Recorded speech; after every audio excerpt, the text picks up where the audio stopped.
Professor Hassan Mwakimako from Pwani University. I think the corruption in Kenya is a serious challenge for the development of this country.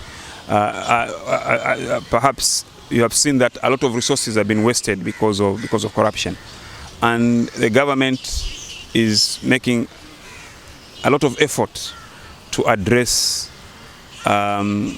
this vice. There have been in some quarters people complaining that corruption is targeting specific communities. I don't think that corruption is targeting specific communities. I think there are individuals from certain communities who are accused of being corrupt, and it is these individuals who are being not even being targeted. I think they are being called to be responsible people, and if they are found to be corrupt, then the correct procedures have to be taken, so that they are either taken to court, and then the court makes a determination on whether they are corrupt or they are not corrupt. So I think the government should be left to handle issues of corruption according to the Constitution and according to the law. And corruption is about individuals, it's not about communities. There is nobody who commits an act of corruption on behalf of a particular community. When they engage in corrupt activities, they engage as individuals. So communities should not worry if individuals who belong to their communities are accused of being corrupt. If they are taken to court and they are found to be culpable, then they should allow the court to take its course. They should allow the law to take its course, so that we need to address corruption seriously in Kenya. If we can remain objective and feel that a corrupt person is not just corrupt for the nation, they are doing things for the nation which are not supposed to be done. Yeah, I don't think that the Deputy President is against the fight against corruption. It's a perception of some people, and I think this perception is meant to tarnish the good image of the Deputy President. But personally, I don't think that he's against the fight against corruption, because he has not come out to defend anybody who has been accused of being corrupt, and he has defended them. And he has also made statements severally to say that we need to fight corruption. I think he had also made it very clear that corruption should not target specific individuals. It should be addressed itself to any person who is accused of being corrupt, or any person who is suspected of being corrupt, so that it's not seen as a witch hunt, you know. And those institutions that are supposed have the responsibility to fight corruption, they must be left to do their job.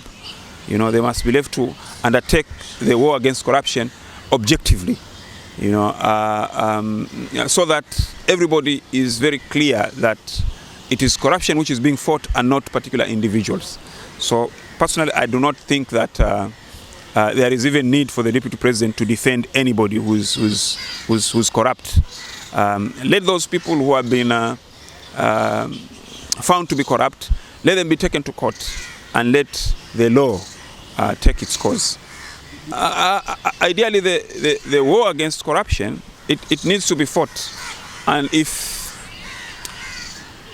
you are a leader and you are corrupt, then morally you're not supposed to hold a position of leadership. For as long as you are corrupt and you are a leader, you should not hold a position of leadership. So leaders must be sure that they are ethically acceptable to the people. And one of those ways to be ethically acceptable is to make sure that you are not corrupt. You know, so to a certain extent, any person who is accused of being corruption and they are found to be corrupt, they should not be put in a position of leadership. I think Team Kieleweke has been very vocal in terms of pinpointing individuals that they themselves assume that these individuals are corrupt, you know. Not that those individuals are corrupt, but they feel that these individuals are corrupt. But there is no legal basis for them to make those kinds of accusations, because unless somebody has been found to be corrupt by the court or by the anti-corruption authority, if an individual feels that another person is corrupt, it is of no consequence. So I think, in my opinion, this is what Team Kieleweke has been doing. They look at the leaders in Team Tanga-Tanga and pinpoint them and say, this one is corrupt. But that's not how you identify corrupt individuals. Corrupt individuals are supposed to be identified by the institutions that have been given that responsibility by the Constitution. So unless the Team Kieleweke points to individuals that the courts have made a determination that these are corrupt individuals, unless Team Kieleweke pinpoints to the individuals that the anti-corruption authority has pinpointed to say that these individuals are corrupt, theirs will be hollow statements. They won't hold any water. I think usually in Kenyan politics, people want to assume that they have control over communities. So the Luyas, there are people who think that they speak on the behalf of the Luyas, and here in this case you have Mzee Atwoli, for example. He's been very vocal. He thinks that he represents the Luya voice. There are others, for example, Bon Halwale also calls himself the bullfighter. He also thinks that he speaks on behalf of the Luya community. But I think these are people who belong to particular political dispensations, political groupings, and they want to pull the Luya community towards the groups that they like. And the only way that they can do that is to pretend that they're the spokesman or spokespersons of these communities. But ideally, they have not been elected by anybody to be spokesperson for any community. They just take these positions for themselves because they want to present themselves as the good people in particular political grouping. Yeah, but ideally, I think the Luya generally they can make their own determination individually too. They can make their own determination on what they want to do. There is no need for individuals to come up and say we are representing or we are the spokesperson of the Luya community. Anybody can come up to claim that position. So both Boni Halwale as well as Atwoli. Atwoli is an elder in the Luya community, but I don't think that he always speaks on behalf of every Luya person. I don't think so. The Constitution of Kenya is very clear in the sense that anybody can vie for presidency. Any Kenyan can vie for presidency. There's no way that a Kenyan can be stopped from vying for presidency. If they wish so, they have the opportunity to do that. And Kenyans will be able to make their choice to vote for that individual or not. There is no one individual in this Kenya who can make a determination to say so and so is not going to be on the ballot. And it is surprising that an elder like Francis Atwoli can be such irresponsible to make a statement like that. This statement is so unfortunate that it came from somebody of Atwoli's caliber. Because it is a statement that can actually be construed as trying to.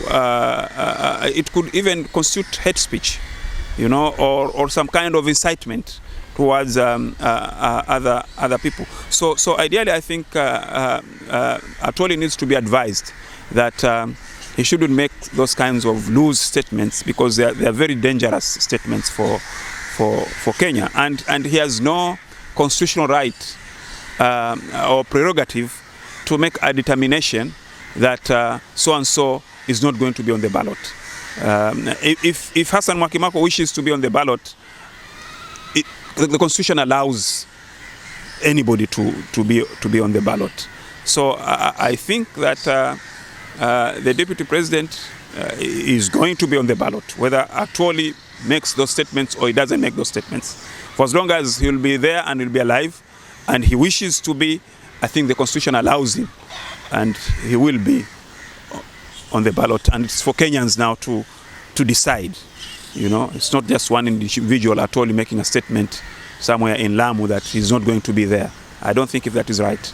I think right now Kenyans are constantly in the political mood I think there is a need for people to tone down politics and engage more in issues of development and addressing the challenges that Kenyans are facing, and stop these political temperatures, you know, because constantly people are debating, constantly people are engaging on elections in 2022. But you know, 2022 is still very far, and there is still a lot that needs to be achieved. So I think Kenyans, we need to tone down on politics and concentrate now on development. Yeah. Thank you.